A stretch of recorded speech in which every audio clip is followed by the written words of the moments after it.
And we're live. All right. Ooh. Morning, everybody. Afternoon, evening. We're going to give everyone about 30 to 60 seconds here to jump into the room as we get ready to get started here in just one more minute. Oh, man. 4 people. I'm in the live chat, guys. Just let everyone know. Smash those likes. Hit subscribe. We only got 86 subscribers. We got to smash that red button. Smash the bell. Bing, bing, bing, bing, bing. This is the longest running EOS AMA live series. It's exciting, isn't it? Thrilling. Yeah. I'm on the opposite side. I told you before we went live here. I'm really nervous, man. I'm not used to being the guest. This is fun. This is an exciting role to change up right here. It's just like, it reminds me of like the first podcast I did. I was super nervous and that one wasn't even live. Do you ever go back and listen to it? Yeah, I wanted to do like a compilation on like the 1 year anniversary. I tried like going through some old content. I was gonna like splice it together, and I was just, man, I can't even listen. I can't watch it. I can't listen. It just sounds like crap. And like I had a lot of tendencies back then because we started the podcast back in March 2018, and I forgot some of the things that I used to call Block.one, Block.one, because you know whenever you read words on the internet a lot, like whether it's in like a Telegram chat or just like on your browser, like you read words all the time, but you never actually like speak them out loud. And then whenever you're like in person and carrying a conversation with someone, you'll say something that sounds just ridiculous because it's not how the word is said, but it's just how you say it in your head. And I just wanted to kill myself listening to this. I couldn't use any of the content because every time I'm talking about Block.one or EOS VC, I'm like saying like Block.one, and I did that for like months. Well, we're gonna have some fun today. So for everyone who's joining us on all channels today, if you didn't, or if you're just tuning in, you've gotten a preview of what our AMA session is going to be like today with Zach. First and foremost, welcome. We're very excited here today to have another AMA session. This is becoming a regular session that we're going to have bi-weekly going forward. So continue to tune in for new and exciting guests talking about everything that's happening in the landscape today. A little bit about Equilibrium, who's putting this on today. So Equilibrium, we're a decentralized framework for Whoa! Zach, you got me all thrown off with your nervousness. I took it in. So to kick us off, Equilibrium is a decentralized framework for generating asset-backed stablecoins. A little bit of what we're going to get into today, and building the next generation of decentralized finance or DeFi applications. For those of you who have not been a part of an AMA session, so this is not just Zach and I talking back and forth, but you, the audience, you, the community, actually get to be involved in this process. So via our Telegram or social media channels, you have the chance to throw out your questions that you would like Zach and I to answer for the next hour. So don't hesitate. Anything's fair game. And when questions come in, if they're relevant to the conversation we're having, we'll slot them in. If not, we'll save them to the end and we'll rapid fire Zach with questions at the very end. And then additionally, we do have an exciting piece to this even further, is that we're ever appreciative of you, our community. And so for your participation and for the great questions that you continue to ask, at the very end, Zach has one responsibility, and that is choosing the best question from the audience, and that winner will receive a little bit of a prize that they can either keep or donate to charity at the end. But without further ado, I would like to introduce our guest today, Zach of Everything EOS and LiquidApps, sitting in the opposite seat. Zach, how are you? Welcome. I'm good, man. I told you I'm nervous to be here. Just so everyone's clear, Kyle and I are co-hosts. I'm not a guest because as soon as I feel like I'm stumbling, I'm going to turn it around on you and probably have a question for you. I'm happy to be here. Equilibrium is a project that is near and dear to my heart because I actually met Alex, the CEO of Equilibrium, the night that the project was announced publicly last April at the EOS World Expo in San Fran. Prior to that, I mean, I've had an interest in stablecoins, collateral-backed stablecoins particularly. I've been a fan of Maker. I'm on the Vigor DAC team, so we're doing something similar to EOSDT. So I'm very familiar with the reasoning behind it and why it's important. And we'll probably get into that later. But I remember being at that conference back last April and just being blown away by how, like, I'm everything EOS. Like, I follow this ecosystem closer than almost anybody. And I know a lot of projects that are like not even close to being public yet. So I usually have a pretty good idea of the pulse of what's being built. And when Equilibrium announced themselves, you guys, last April, I was like, what the heck? This thing is completely built out in production on the mainnet, and I could like back my EOS with collateral back. I can generate stable coins like basically that night. It just blew me away, and you guys have been innovating a lot ever since. Let's see, my relationship goes even deeper on that. Alex, so after B1 June, I think there was the Tulip conference, and Alex and I forget his name from your general counsel, they were out at the Tulip conference in San Fran. And then I think their next trip was in New York City, but they had like a day in between. So they actually flew out to my hometown in Pittsburgh, and we hung out and recorded a podcast last June. So I got to hang out with Alex in person. I hung out with him in person that night, plus like being doing stuff. But great team, man. Great pedigree. I remember funny personal story is going back to April. Like I get a lot of people that like show projects to me, like, just in my position. They want me to talk about their project. And when we were at this event in April, Alex was doing the same thing. And I apologize, Alex. I didn't know who you were at the time. But he's sitting next to me on the couch. This is before his presentation where he actually like unveiled Equilibrium. He's telling me about this project. And I like wasn't really taking him real serious at first. And I don't know if he remembers this event the same way as I do. But I wasn't taking him serious, like, because like it was a long night. Like we had a conference earlier in the day. This is like the evening like party thing. Yeah. And then he was like, I am also, or was the co-founder of what the heck is it? Changelly. Yeah, I don't know how to say it. Changelly. I was like, whoa. And then like my eyes lit up because like this whole time I've been doing the podcast and trying to like motivate the community and get everyone like moving. Like a lot of people like on YouTube, like podcasts, like a lot of shills out there. Yeah. And like I don't really shill projects so much as I show people. Like I believe in the people behind projects. It's the reason I'm with LiquidApps, because I saw like the talent in Benny and Tal. I saw Tal as like basically like equal to Dan as far as being like a technician and a genius. And like having that experience and that pedigree automatically makes my ears perk up. So ever since Alex told me I am the co-founder of Changelly, I have been a believer in Equilibrium because of his pedigree, and then also just learning more about the project and its advantages over something like a MakerDAO. Why don't we just jump? I know we have some questions about. Let's get some stablecoin question here, so I could transition. I got one more for you. So you started this podcast in you're doing this. It sounds like from your hometown or from the East Coast and Midwest.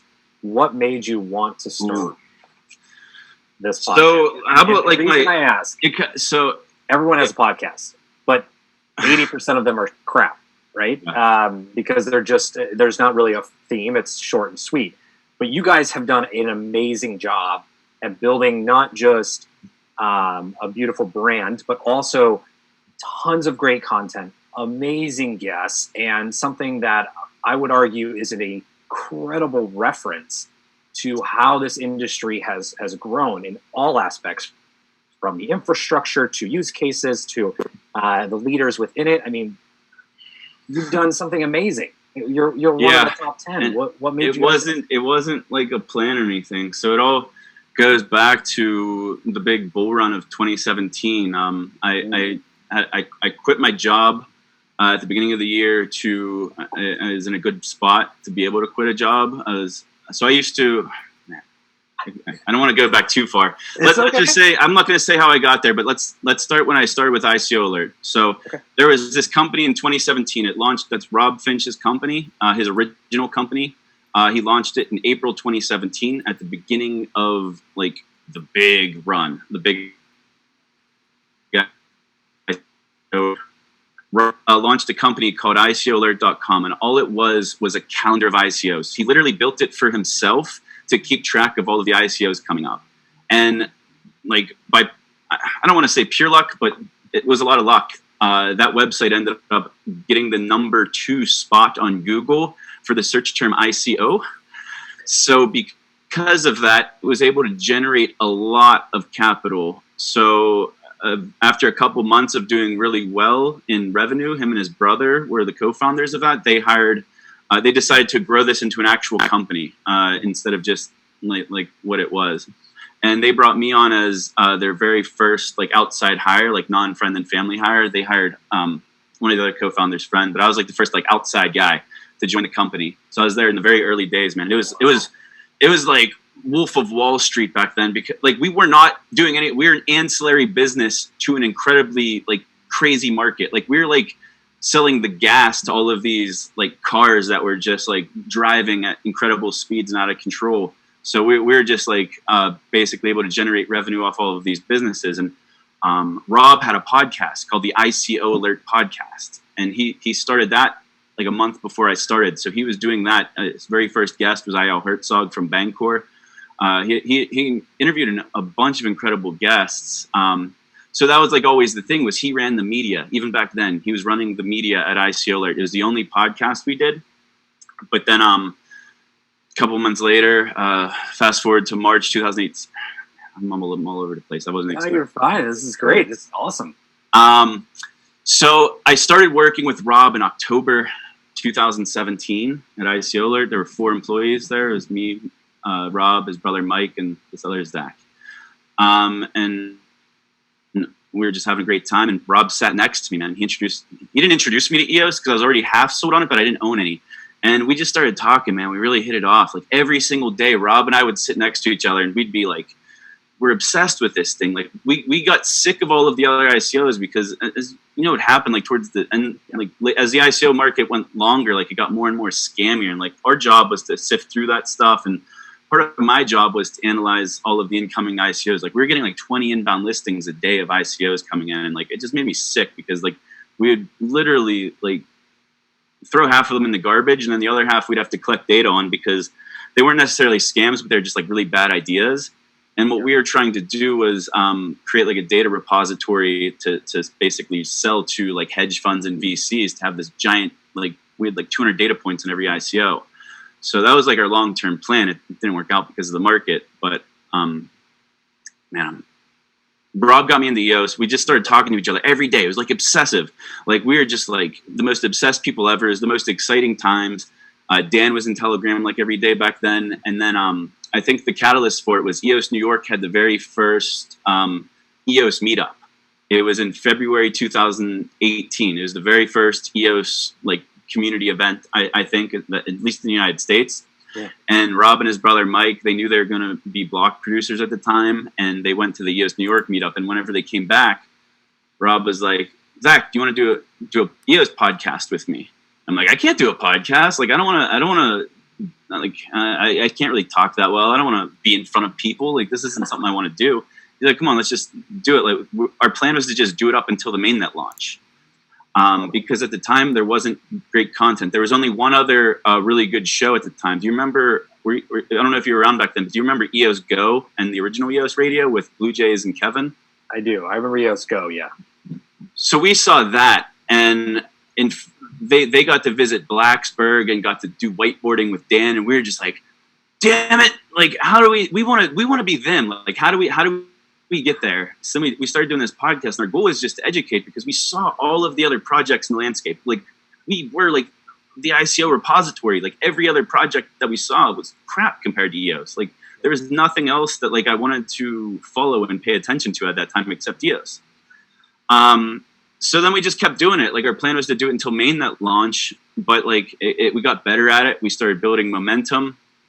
And at the same time, the ICO market was dying and slowing down. So literally, like, my workload for like real work was like going down, while my free time and ability to research EOS more in depth and be in every Telegram channel at all times, just like absorbing everything, that was going up. So like Rob left ICO Alert to do Cypherglass full time, so he would just come into the office once a week to record with me. I would literally spend, like, he would come at the end of the day, I would spend that entire day, like 7 hours of the day, just researching like a script and just fucking nailing it. And then like after he would leave, like I'd spend the entire next day editing it to make it like perfect, like removing my mistakes, because like there were a lot of mistakes back then. There still are now that we switched to live. Like you could see, like we're not as smooth as we were when we were pre-recorded. But I think all of that paid off though, because it gave us that real crisp product for a really long time. Like the packaged, pre-recorded, like clean, like edited. My whole thing with my editing was just go boom, boom, boom, boom. I wanted to respect everyone's time, because time is money. Yeah. And my whole idea with the podcast and trying to make it good is trying to value everyone's time. Like I don't want to waste anyone's time. Like everything we would put on the show is something that would add value in some way. So whenever I used to edit the podcast, I used to edit out any type of banter back and forth, like anything that wasn't moving along the narrative we were trying to tell or educating in some way, like I would cut out. And just respecting people's time, going into every episode, having a plan. Like I meticulously plan every single episode. I don't know how noticeable that is, but like I sweat over this stuff. The same reason I get nervous before starting this. I know, like once I get going, I can go. Like I've been like this my whole life. I just got to flip that switch on. But man, I get the butterfly. I still get butterflies every single time. It's nerve wracking, but it's because I put pride into it. I want to put out a good product, and it's opened up so many doors. Like I don't think I wouldn't have the connections and opportunities that I have today if it wasn't for him asking me to do that podcast one day. But it just started out as like these two guys that just were obsessed with this, talking about it every day. And it was just like turning a microphone on. That's all it was these were the same conversations we were having anyway, and we just turned the microphone on. Well, I can tell you from the community side, we're forever grateful for that conversation to turn into something more professional, and then in recorded for us to be able to reference to, because you brought up a good point, education. So education is both exciting and thrilling, but also a little bit difficult in this industry, right? The overarching landscape that is blockchain and all the technologies within, it changes every 2.5 seconds. Mm-hmm. I mean, by the time you've put out the podcast, something has changed 10 times over. So how do you keep yourself educated on top of all of this stuff? Obsession, man. My wife hates it. Like, it doesn't matter like how many doors I've opened up through that like work ethic of just constant researching. But I mean, it's hard to balance. Everyone has the same stories if they have a wife or girlfriend in this industry. It doesn't matter who you are. You're always battling for attention. Attention's like your number one resource. And that's kind of ties into voice, which are some later questions.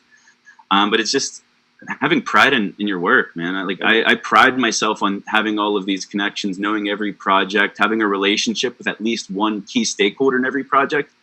And LiquidApps saw the value in that too. Like that was the reason they brought me on. Like I am the one, like projects reach out to me before they're even public a lot of times. So from LiquidApps perspective, it's very valuable, because what we're doing is we're building tools and services that are like, if you're a big enough project or have the budget, you could build it on your own. It's just going to cost you a lot of time and money to do it. What we're trying to do is try to put a layer on top of the blockchains that a developer could work on top of. And it doesn't matter which blockchain they're working on, they have the same services available, so that you don't have to commit to a blockchain. It also saves a lot of time. So one of the things we're working with you guys on are the oracles, for example. Like you could build your own oracle, but you're probably going to have to, one, build it in the first place, and then two, you're going to have to run your own infrastructure.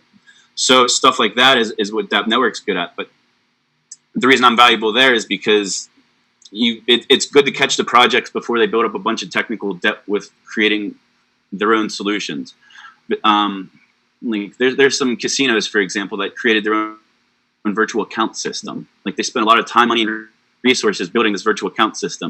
And then here we are at LiquidApps. We have Liquid Accounts, which basically gives that same functionality to a brand new dApp starting out, and they could just plug and play without any like they have to customize it to an extent, but they don't have to put in all the legwork that the other companies did building their own. So that's kind of what we're doing, and I like being in my position because with my audience, a lot of people, I'm one of the first touch points in the EOS ecosystem, and it's why I like to bring on guests that are doing great things in the ecosystem. My favorite projects are actually like the ones like you guys that touch everybody.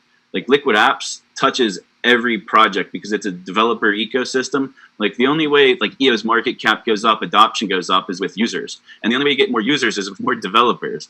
So this is all about growing the developer ecosystem. And it's been our goal with Everything EOS the entire time. Last April, we released the Everything EOS developer series with Peter Kay, who's also with LiquidApps. And that has onboarded so many developers. We onboarded 900 developers through the Udemy course. So we have a nice email list, and we're planning to use that in the future for like onboard, like a project. Like let's say Equilibrium needed a C++ developer, for example. Well, I have this email list that has all of these graduates of our course. Oh, and yeah, and we have to still, I guess, see everything through, but like at the end of the course you get a survey that basically says, are you interested in like learning about like available project work? Okay. And then on the other side, I work with all the projects. Like I'm friends with all you guys. It's like if you tell me you need something, like I'll try to get that for you. Like the crypto economy and business as a whole is all about doing people favors, and in my position with Everything EOS, I can give a lot of favors because I have something very valuable that other people want, and that's exposure. Yeah. Well, that's a huge way to grow the overarching community, right? We talked about this last week with Eves, talking about this again with you, and it's going to be a regular conversation because while education is one piece of this, community is another, and doing more and more and more, is what's necessary to help grow this ecosystem, and you're pointing that out very clearly. But I want to dive into some questions, if you're ready. I'm ready. We're warmed up. All right. So we've touched on a few. We've touched on Liquid. We've touched on Voice, stablecoins. But let's go one step below all of that, and let's talk at the infrastructure level. So EOS, Ethereum. There's a constant battle or discussion about maybe which is better, why not, etc. So what are your thoughts on both, and maybe why EOS would be chosen over Ethereum in some cases? I mean, our messaging with LiquidApps has been ending maximalism. You don't really have to choose a blockchain anymore. I mean, you do in a way, but you choose your settlement layer. Some of the technology we're building allows an Ethereum developer to keep their settlement layer as Ethereum, because that's like the biggest thing is like the difference between DPoS and proof of work and that settlement layer and how decentralized your network actually is. And if someone wants to keep Ethereum as their settlement layer, like with solutions like ours, like you could you could basically spin up liquid chains now where you're using Liquid Link, and you could like offload your computation from Ethereum, spin up in a temporary EOS IO child chain, run the computation like a process thread, and then send the answer to the computation back on chain to Ethereum. So you're technically an Ethereum app, but you're also kind of an EOS IO app in a way, but like you're multi-chain. And that's what I see the future as. It's multi-chain. Like what unique value proposition does each chain have? Like what makes it really good? And then if it's a good enough reason for me to want to put a piece of my software or my dApp on that chain, then I'll do it. And I think that's something that needs to change the EOS IO space with all of the sister chains popping up, or not popping up, but the way they market themselves by bashing other chains. I don't think, and I think that's something that needs to change the EOS IO space with all of the sister chains popping up, or not popping up, but the way they market themselves by bashing other chains. I don't think... I'm hearing an echo. Yeah, sorry about that. It looks like Mike had something exciting to say, but he just reverberated all of our stuff. So you're saying, so with Liquid, you're now having the chance to not necessarily pick a chain, but to work with one kind of behind the scenes and act as another, because the way the ecosystem is now become a platform and so distributed. That's huge. Look at something like Equilibrium. So we're working with, I know Vigor. I'm part of Vigor DAC, but I'm not on like the dev team building this stuff. Like when I work with the dev team of Vigor, I'm working as LiquidApps. Like I wear so many different hats, like it's hard. But like Equilibrium is another one with like the price oracles. Like if you're able to tap into different networks, and eventually, I don't know where it is on you guys' roadmap, but I'm sure multi-collateral is on the roadmap, and I'm sure multi-collateral cross-chain collateral is on the roadmap too. Yeah. So like we're building these solutions that like we know dApps want to get to, like, and we're trying to make it so easy that whenever you're ready to get there, it's like plug and play. Some kind, obviously there's going to be some work involved, but we want to make it as easy as possible to tap into cross-chain liquidity. And because right now it's not.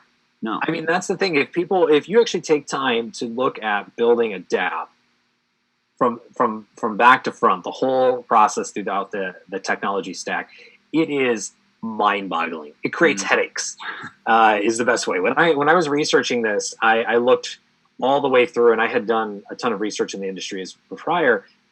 It created surging headaches trying to figure out how this all works together, because there is no one process. Right? When building a mobile app or a web app, arguably there was just one flow and different pieces that went in. With a dApp, because it is truly decentralized, ideally, there's so many different pieces that goes into it. And as we talked about earlier, education is still coming. And so a lot of this, there's too much information or not enough, or there's too many options or not enough, and not everything works together. And what you guys are doing at Liquid, and I will plug Liquid for you on this, you're creating that, and there's only a few others that are. You're creating that ability to kind of click and go, which really will help, I think. Again, this is my opinion, not Zach's. I think it will really help push the industry forward for the future of applications for us. Our vision is basically to make it as easy as possible to develop on a blockchain. I'm pretty sure that's, from what Dan said, that's Block.one's vision also. You want it to make it like so easy to build on a blockchain that like there's really no excuse or reason not to. And we're trying to abstract that entire blockchain layer for the developer. And I know Block.one's making big moves too. So I was in Washington, D.C. last week at the Future of Money, Governance, and the Law. It was at the U.S. Capitol building, which is awesome because we're like in the auditorium and like I guess it's the basement, and then the impeachment hearings were going on up top. So like there's all kinds of stuff going on at the Capitol, all kinds of journalists everywhere. But I met the MC of that event. And he was actually the moderator of a panel that Thomas Cox from Strong Block was on. So he had a big role in this entire event. His name's Bryant Nielsen, and he was just recently hired about 2 weeks ago as the director of technical training at Block.one. And this guy has an incredible pedigree. He ran and still owns a company called the Blockchain Academy. He's been running that for 4 years. It's like in New Jersey, like right outside New York City. And they basically onboard enterprises into like R3 and like Hyperledger and things like that. So he has this deep experience of working with like enterprise and onboarding and educating and giving them certifications. And now he is a full-time director of technical education at Block.one. So this guy, talking to him and his plans for what he wants to do, people's minds are going to be blown. 2020 is going to be a big year for EOS IO. The moves that their Block.one is making to target enterprise, there's a lot of stuff going on underneath the surface that you only really see it if you're really paying attention, like watching like jobs boards that they're hiring and things like that, or if you have, I guess, friends that kind of tell you a little bit about it. Like but it's like I don't know what I can and can't say because like I don't want to get anyone in trouble. But like certifications, for example, like if you want like different aspects, like running infrastructure, like a certification that proves like a stamp of approval. Yes, this guy knows how to run infrastructure, or like business development for enterprise in regards to like EOS.io. Like there'll probably be a certification for that. This guy's also in charge with integrating with the universities. Like Block.one's got an incredible relationship with Virginia Tech, an incredible. Dan's like a guest lecturer there. There's this guy Bucky, I forget his last name, Larry Kittinger. I've never met him, but he's supposed to be like this genius there as well, and he's like a guest lecturer. He's the one that built EOS VM.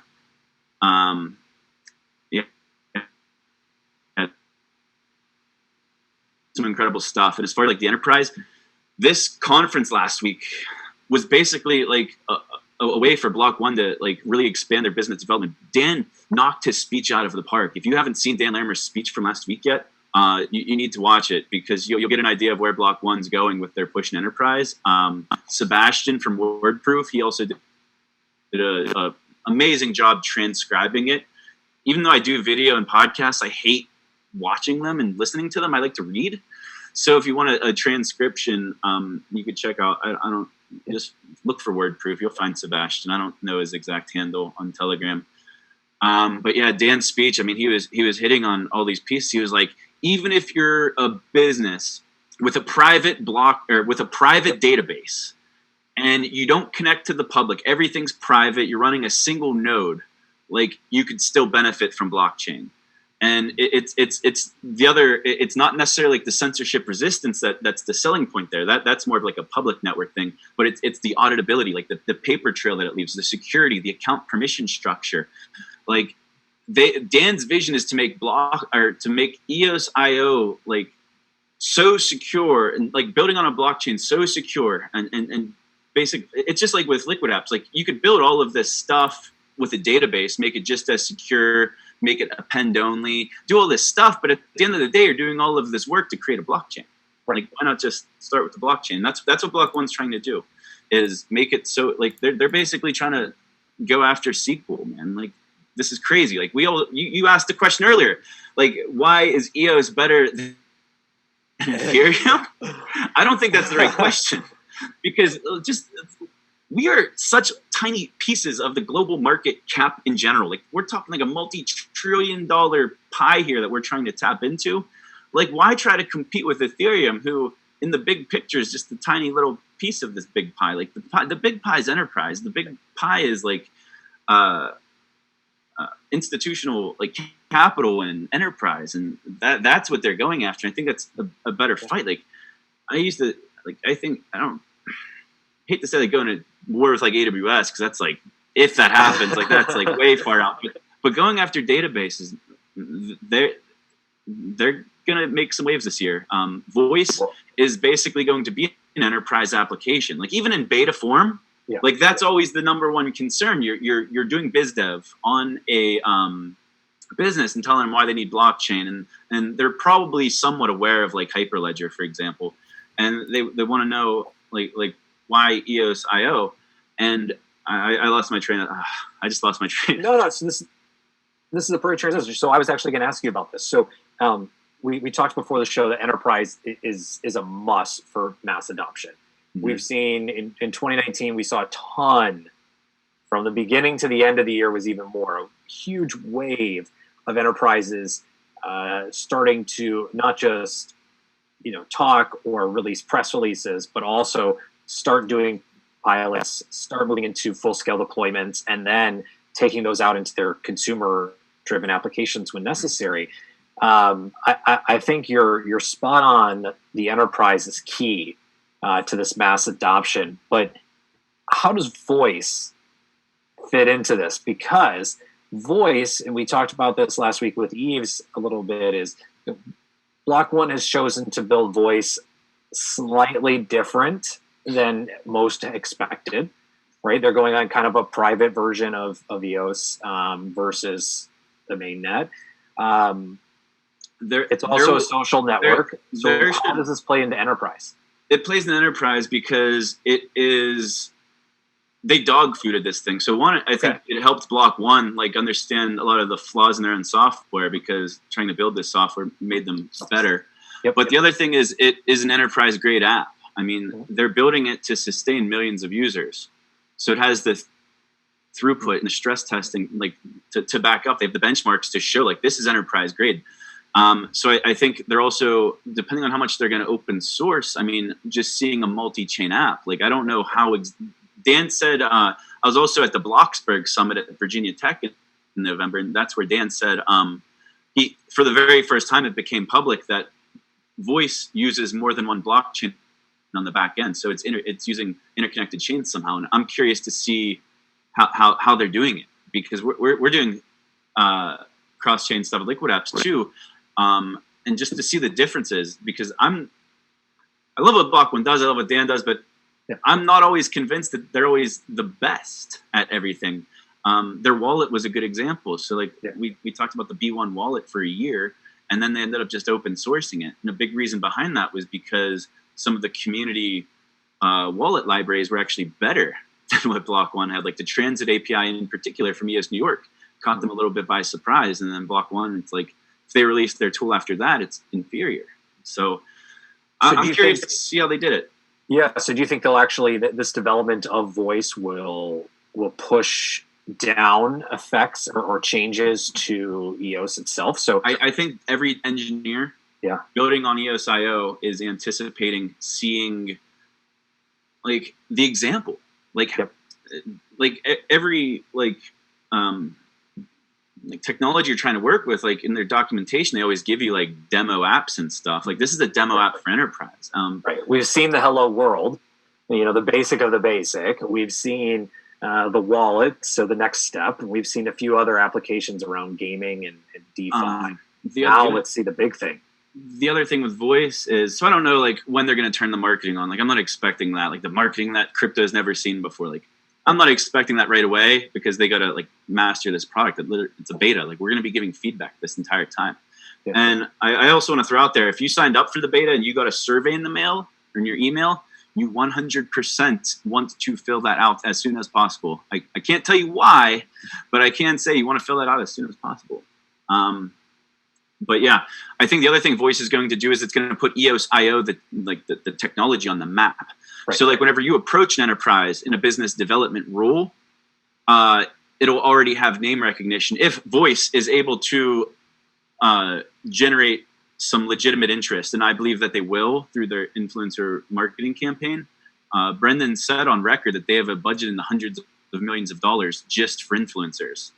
So when you think about that, like influencers like run the world, man. Like, right. People are gonna join, especially if there's any exclusive deals. So if there's like an exclusive, I don't know who like their top people are gonna be. Yeah, but like it's gonna be you, buddy. I'm expecting you number one. Man. I'll be on there. Yeah.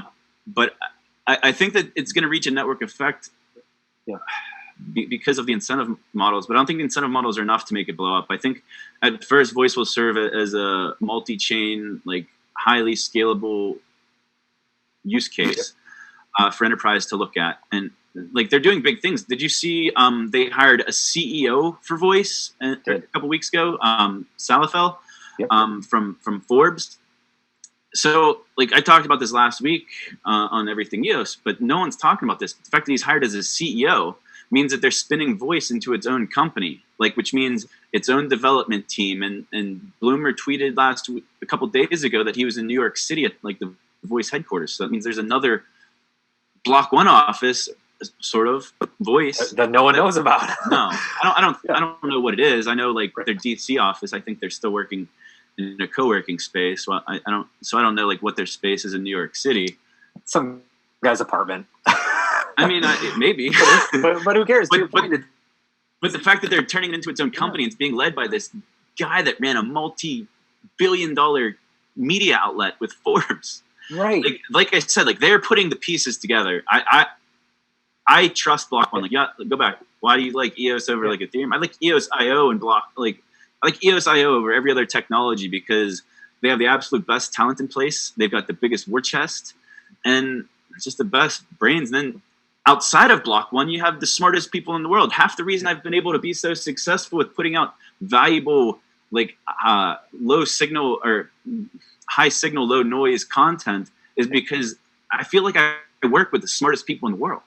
Like, last week I hung out with Rob Rigo from EOS Detroit, one of the smartest people. Like every time I go to an EOS conference and meet new people, I think the same thing. Like, Jesus, like, I feel so dumb. Like I get the worst imposter syndrome ever because of like how great everyone is around me, and that's like outside of Block.one. That's like, but that's awesome for the community. I mean, that's so exciting for the community, and you know, we've already talked about this a few different times, but how do we grow this community? You know, how do we leverage great people like all of those that you mentioned to help grow this? Because you're right, some of the smartest in technology, some of the smartest in business are involved in EOS. How do we drive that forward? How do we grow the community to be something more?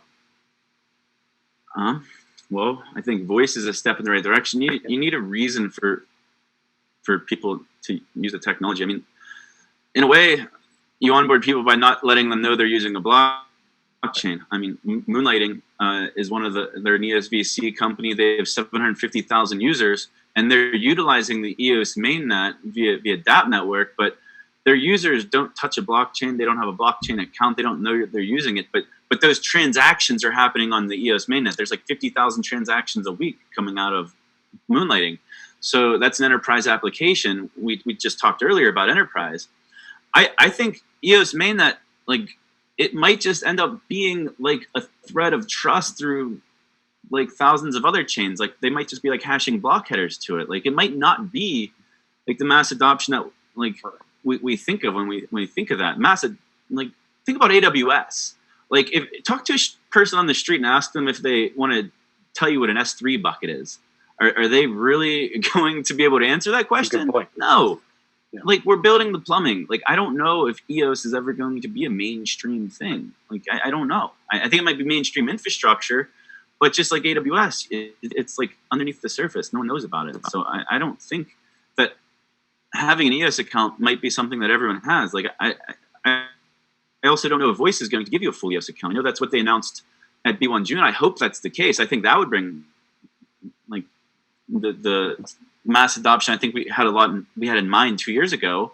If they get EOS accounts, and that's just like I think they're trying to get into like this passwordless future where like your Voice account could potentially be like the center of all of your other accounts. Like you connect like your Facebook account to it, you connect your Twitter account to it, you connect all of your accounts from all the other blockchains to it. And it's just like this, it's your identity. Your identity is the sum of all of these other parts. Right. And I think if that lives on the EOS mainnet, that could be huge. But I don't know enough about Block.one's intentions on that. But I think mainstream adoption comes by abstracting the blockchain. I know I'm speaking to the choir here, but it's not going to get mass adoption. One, it might not get mass adoption in the same sense like the S3 buckets.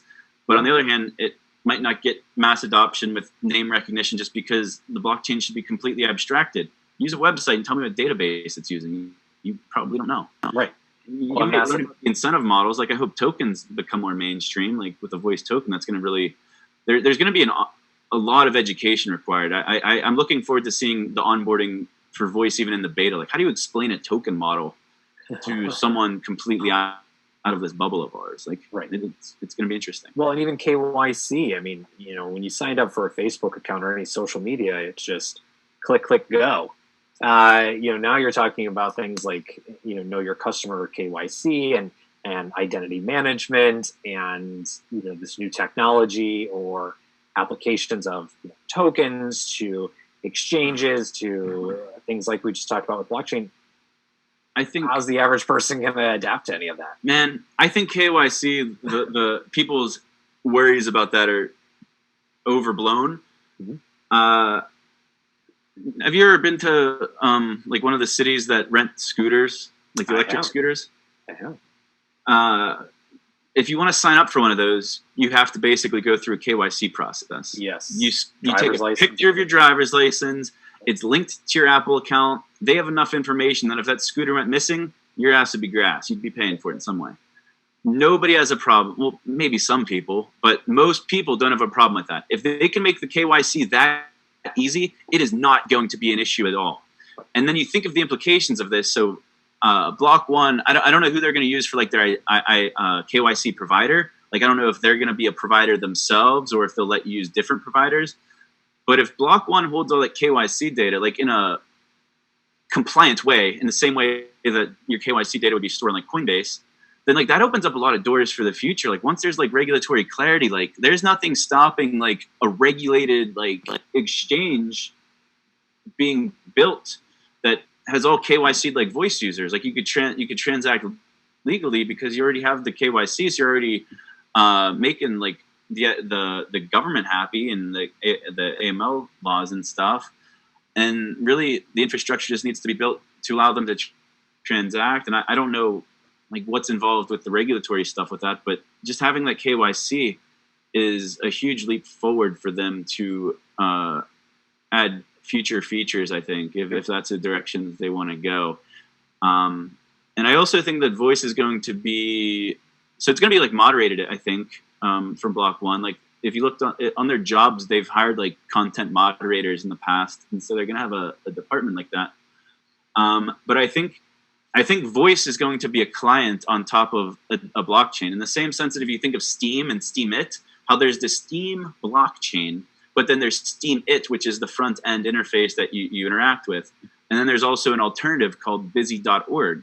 Last year, there was an instance where Steemit was censoring someone or something. And then if you wanted to see that person's content, you could still see it on busy.org because there's just a different front end. So I think that there will be like the source of truth will be the voice blockchain. And this is beta. I hope it goes to the mainnet eventually, but like I know some stuff, but I don't know a lot. I know very, very little. It might be more than most people, but it's still very little because I'm not Block.one. Right. It's fine. You've already got enough on your plate. You don't need to You're good. You're good. I think whether the voice client is open source, I don't know, but I think the underlying like the data layer will be available, like publicly available. I don't know in beta or what. But there's already, I was talking to Adriana from Cypherglass in DC last week. She just spent months in Thailand and in Asia, like living there. And she said there's already basically at least one or two teams in Asia building a client for voice because they know that they're not going to be able to use like the voice blockchain as like their database. So what they're going to try to, like their plans, and they're basically playing in the dark here. I don't know how they're actually doing this without knowing like the data structures. But the way I think it's going to be is like they're going to have this public database, this public blockchain for all of the data and voice or whatever is meant to be public or whatever. And you can mirror that database on a public blockchain, like mirror that blockchain on a public blockchain. And then if Block.one were to moderate content on the source of truth for them, they could, maybe they want to censor me and they just say, all of Zack's posts are not going to show up on voice anymore. Well, the old posts will still show up should still show up on the voice blockchain. And if someone's mirroring it in real time on a public blockchain, those posts will still be there. They won't show up in the voice front end client. But I imagine there's going to be multiple clients, not right away, not from Block.one, but not even maybe during the beta. But I think like long term, and you could see this in the way Block.one approaches Jack from Twitter when he was tweeting about how we need an open social media protocol. So like all social media platforms, Twitter, LinkedIn, Facebook, Voice, those would all just be clients on like this shared data layer, this database. And I think that there's going to be a lot of redundancy. I think the voice blockchain is just going to be kind of mirrored on public blockchains, and then you could treat it however you want from there. I love it. Well, let's dive into blockchains, and then we got a few more topics and questions to cover. But there's a lot of talk of what TON, so Telegram's blockchain, could or will be. There's still a lot of talk of Polkadot and what it could be. How do these pose a threat, if at all, to something like EOS? That's a bigger, opener community. Well, I know a lot less about Polkadot. Mm-hmm. So I'll probably not. We'll pause. We'll just go. Ton is in the midst of a battle with the SEC right now. They raised a lot of money, and they're going to spend tens or hundreds of millions of dollars fighting this SEC battle. And at the very end of it, they might have to give all that money back. So that alone, I mean, Block.one, they know that the dark cloud above them that sat for a year and a half is gone. They paid their $24 million fine. The EOS token is pretty much deemed not a security at this point, which puts it on hallowed ground. really Bitcoin, Ethereum, and there was some other, I forget what it was. There was a fourth one that was deemed sort of not a security, but it's not like a major coin. But there's very few tokens that have that. And I think moving forward, they're working with the SEC. That's the differences in approach. Look at what Ton's doing.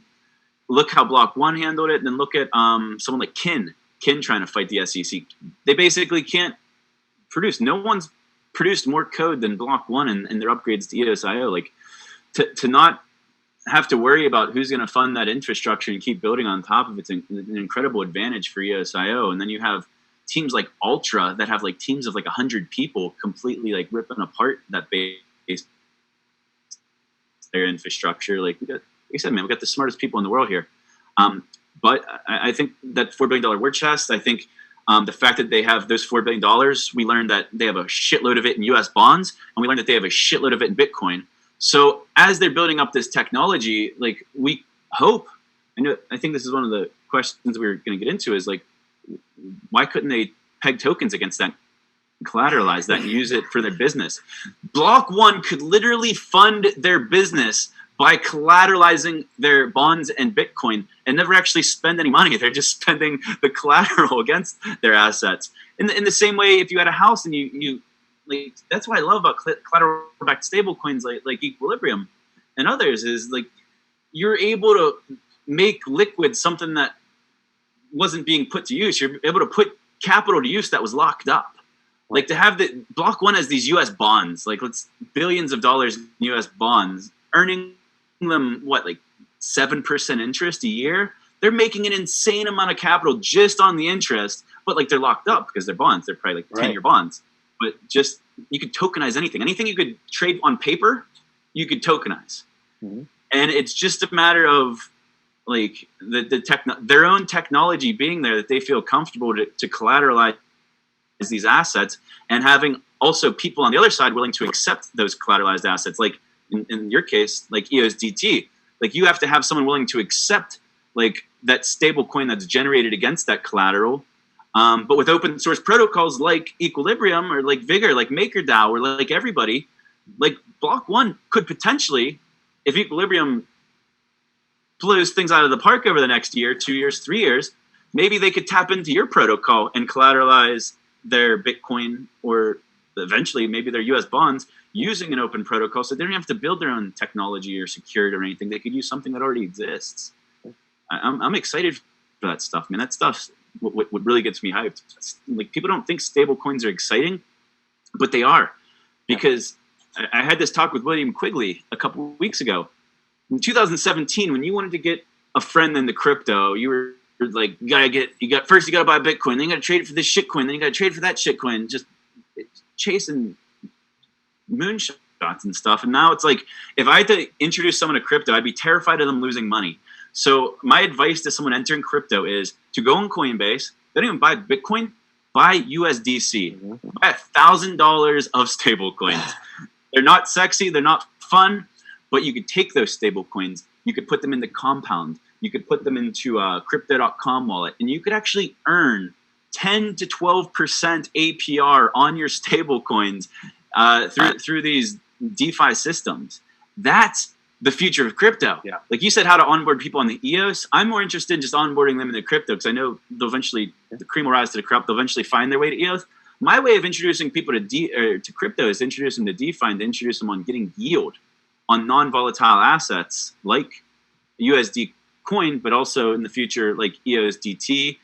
I think you even earn on Tether. I know there's cool stuff being built too that's going to make these stable coins even more interoperable. I don't know how public it is. I'm sure you guys know about like the stablecoin to stablecoin Bancor relays that are being built. That way you could swap between stable coins and have like automated trustless arbitrage systems going on. Like there's some exciting stuff happening in DeFi on EOS, man, and in general on Ethereum too. But I'm excited, man. This is going to be a big year for crypto. It's going to be a big year for EOS.io. It's going to be a big year for DeFi. It's going to be a big year for stable coins. I'm excited, man. It's just getting started. I love it. I mean, voiced in like 12 days. I was saying, outside of all that, I mean, yeah, that's coming quick. Outside of all of that, what else are you excited for 2020? I mean, because it's finally here. There's so much happening. We're not even a month and a half into this year. And already this stuff is starting to happen. We've got Libra and China potentially. Those areas of digital currencies coming out. We've got new infrastructures. I mean, what are you most excited about coming into 2020? Aside what you've already mentioned. Everything we talked about, like I'm excited to see the education materials come out of Block.one. Like they made a huge improvement with their documentation. They released a new portal for their developer portal documents, and now it's more of like it's more similar to GitHub in the sense that the community could like submit updates and they could approve those updates. So it's more collaborative. So I think that's big. But I want to see what their education program does. With Block.one, I'm excited for EOS IO 3. I know a few tidbits here and there. It's really exciting. Dan's really hyped it up. The enterprise stuff, man, seeing more enterprise. Ramon Binlish from Blockstart and investing with a difference, man. He's his team of developers are ones that built the moonlighting blockchain infrastructure component, and he's NDA'd, so like he won't even tell me. Like he's building on dApp network and on EOS, and he can't tell like us like what he's building because he's so good with it that like he doesn't have to like tell us everything anymore. But I'm excited to see the enterprise that he's onboarding. I know EOS Sphere, they're doing some amazing work with some enterprise stuff. There's so much going on underneath this, like behind the scenes that no one really knows about. It's all going to come to fruition.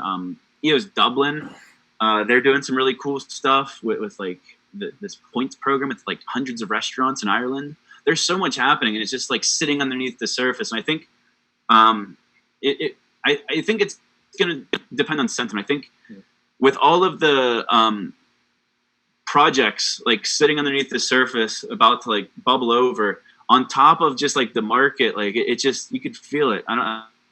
We could dump tomorrow and be back to where we were, and all of a sudden the rest of fighting, hating each other. But man, if it stays stable and sentiment keeps improving, like, I don't know, man. I'm just excited for that I'm excited for the excitement to come back, because it seems like for the last couple months it kind of went away. Like everyone was fighting. IDOS wrecked the mainnet and was pissing people off, and no one could build anything. People were moving to sister chains, talking shit on EOS. Like I missed the Kumbaya period of that like first year of EOS. I don't think we'll ever get that back. But it was kind of depressing for a while. We had a lot of people capitulate. My co-host on Everything EOS is no longer around, and he didn't capitulate. He just had to back up. He was kind of sick of a few things. He still was a pretty big crypto bag, so he didn't capitulate. But like he had to just get out because it was just depressing. And I want that to end. I want to get excited about stuff again. I think it's going to happen. What are you excited about? I'm rambling. What are you excited about? No. It's good. I outside of everything we've already mentioned, I think for me it's I'm looking at retail.